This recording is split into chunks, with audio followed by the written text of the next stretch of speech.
Öksürən səbəbi önəmlidir. Şimdi öksürən səbəbi əgər bir xəstə gəlir... Amma insanı çox canından salır. İnsan da istəyir bir canını qutarsın bu öskürəklə. Xəstə gəlir astmatik krizdədir və yaxud da deyərəm ki, xronik obstruktiv ağızyer xəstə kəskinləşmə dönəmindədir. Burada səbəb nədir? Bronxlar daralır, bədən öksürə ulaşmağa çalışır. Biz burada bronxları genişləndirib öksürəni qaldırmalıyıq. Yəni burada öksürən səbəbinə görə dəyişir o. İnfeksiyon xəstələrdə isə biz çoxunu tövsiyə eləmirik. Zaten əgər bir insanın bəlkə vurğuladı, postnazal axıntısı varsa, zaten biz əsas şeyi müalicə elədiyimizdə öksürük onsuz da düzələcək. Bir xəstə gəlir, məsələn, pnevmoniyalı xəstədir. Bəli, pnevmoniyalı xəstədir. Bu adam öksürür. Sən öksürəni niyə dayandırırsan?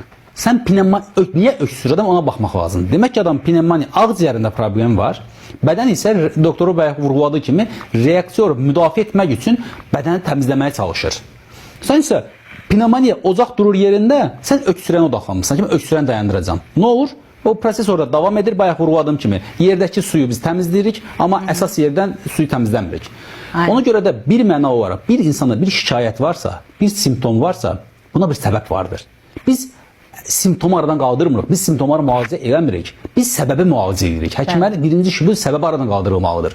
Çünki səbəb aradan qaldırılmadıqda, nəticə aradan qaldırıldıqda səbəb hər zaman bizi daha da ağırlaşdırır. Bu ağırlaşmaların çoxunun səbəbi budur.